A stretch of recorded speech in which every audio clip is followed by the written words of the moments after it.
মাছ ভাজা কমপ্লিট, নামিয়ে নিলাম। এই যে এখন কড়াই বসিয়ে দিয়েছি, দিয়ে দেব তেল। তার সাথে এই যে ছড়াগুলো একটু ফাঁপ দিয়ে নিয়েছি। দেখুন ছড়াগুলো কি সুন্দর একদম গলে গেছে। এই যে এখন দিয়ে দেব মেথি। এই ছড়া দিয়ে মাছের তরকারিটা রান্না করতে মেথি সম্বাস দিয়ে খেতে ভীষণ টেস্টি লাগে। এখন দিয়ে দেব কাঁচামরিচ বাটা, দিয়ে দেব স্বাদ অনুসারে লবণ,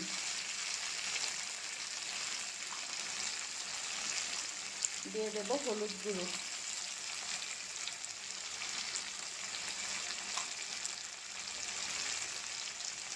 জিরে গুঁড়ো, ধনে গুঁড়ো,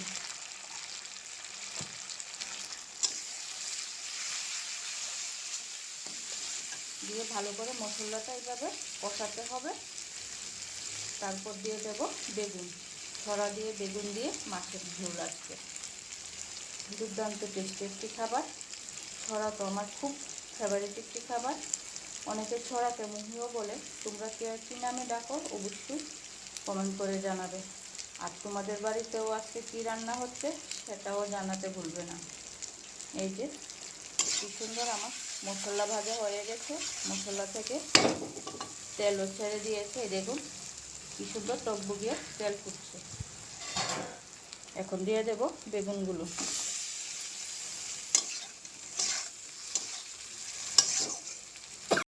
বেগুনগুলো দিয়ে একটু ঢাকনা দিয়ে দেব যাতে তাড়াতাড়ি মজে যায়।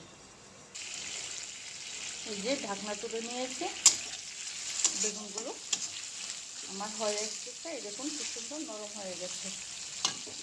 এখন তার মধ্যে দিয়ে দেব ছড়াগুলো, দিয়ে একটু ভালোভাবে নাড়াচাড়া করে নেব। সব মশলাগুলো ছড়াগুলোর সাথে যাতে ভালোভাবে ভাজি হয়ে যায়, একটু ভালোভাবে ভাজি করে নেব। তারপর ঝোল দেব। এই যে কি সুন্দর ছড়া আর বেগুন ভাজি হয়ে গেছে আমার। এই যে কি সুন্দর লাল লাল করে ভাজি হয়ে গেছে। এখন দিয়ে দেব ঝোল। ঝোলটা যে যেরকম খেতে পছন্দ করো সেই আন্দাজ মতে ঝোলটা দিতে হবে। আমরা ভাত দিয়ে খাবো, তার জন্য এই যে যদিও তরকারিটা মাছের তরকারি, ভাত দিয়েই খেতে ভালো লাগবে, সেটা রুটির সাথে ভালো লাগবে না। এই যে আমি এরকমভাবে ঝোল দিয়েছি। ভালো করে বলক উঠে যাক, তারপরে দিয়ে দেবো মাছগুলো। এই যে কি সুন্দর আমার তরকারি কমপ্লিট। একটা ছড়াও ভাঙেনি, আবার শক্তও না, একদম গলে গেছে। এখন দিয়ে দেবো মাছগুলো।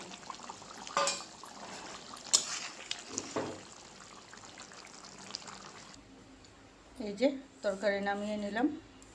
কীরকম হয়েছে আমার তরকারিটা অবশ্যই কমেন্ট করে জানাবে। আর ভালো লাগলে লাইক কমেন্ট শেয়ার করে দেবে। ইউটিউব থেকে দেখলে অবশ্যই সাবস্ক্রাইব করে দেবে। এরকম ভিডিও দেখার জন্য সাবস্ক্রাইব না করলে তোমাদের কাছে আসবে না। এই যে কি সুন্দর ঝোলটা, ঘন ঘন, পাতলাও হয়নি আবার বেশি ঘনও হয়নি। এরকমভাবে ছড়া দিয়ে বেগুন দিয়ে একবার খেয়ে দেখবে, ভীষণ টেস্টি একটি খাবার।